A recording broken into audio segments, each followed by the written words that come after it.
Today we're going to tackle the topic of light flicker and stop motion animation in a comprehensive way, addressing all the possible causes and some solutions to them. Now, flicker has plagued me throughout my entire 8 years as an animator, and you'll see at least some flicker in every brick film I've ever uploaded.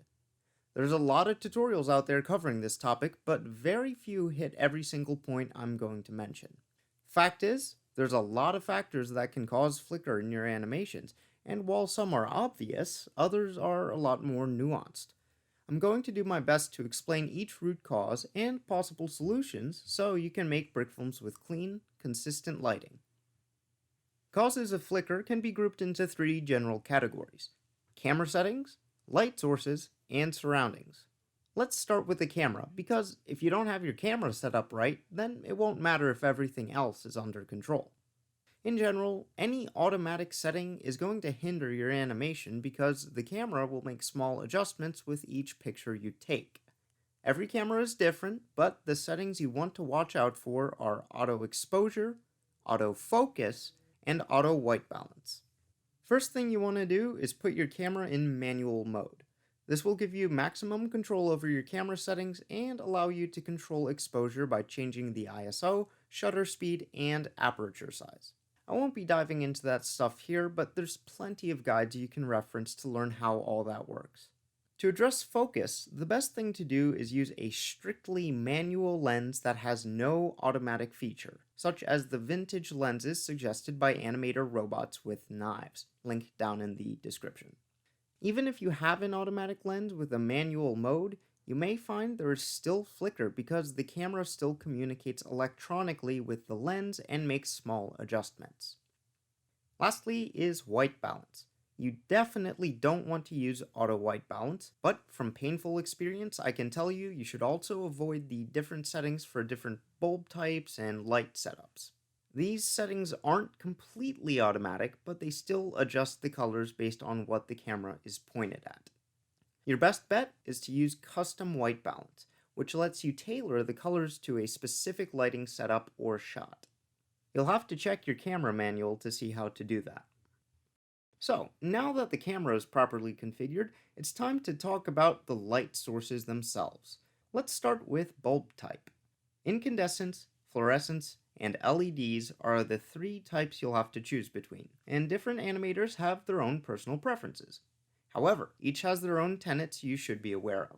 I'd say of the three, incandescents are the least likely to cause flicker issues unless they're approaching the end of their life.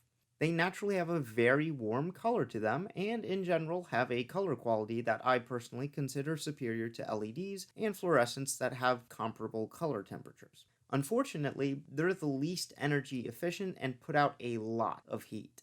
This can quickly become a cause of discomfort, especially if you have 3 or more of them lighting a set.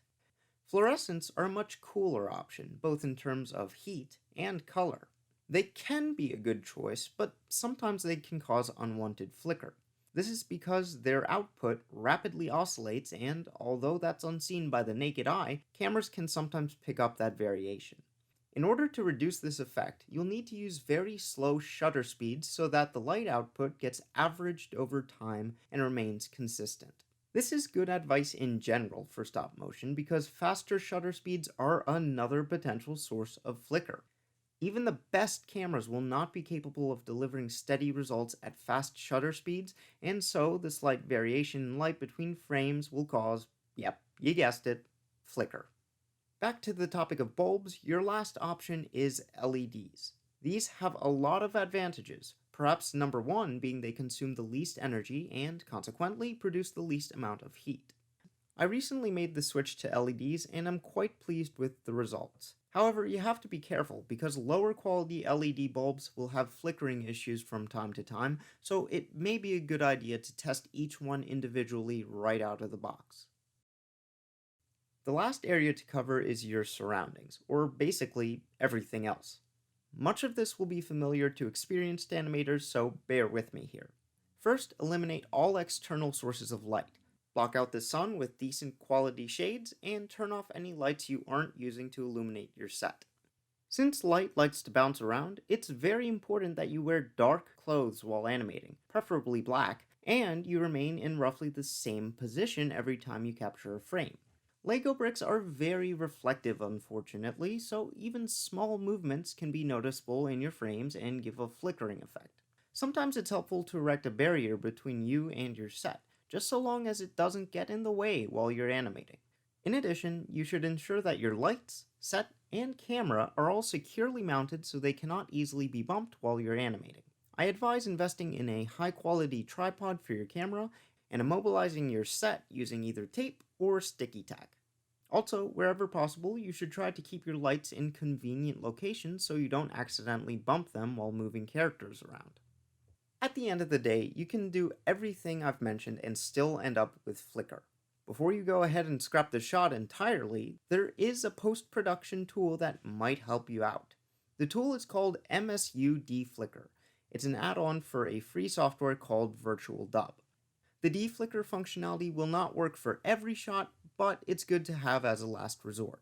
So that said, I put a link down in the description for a tutorial on how to set up and use this program. And that is basically it. Everything I could think of to say about light flicker has been said. If I missed anything, please let me know in the comments section, and thank you for watching.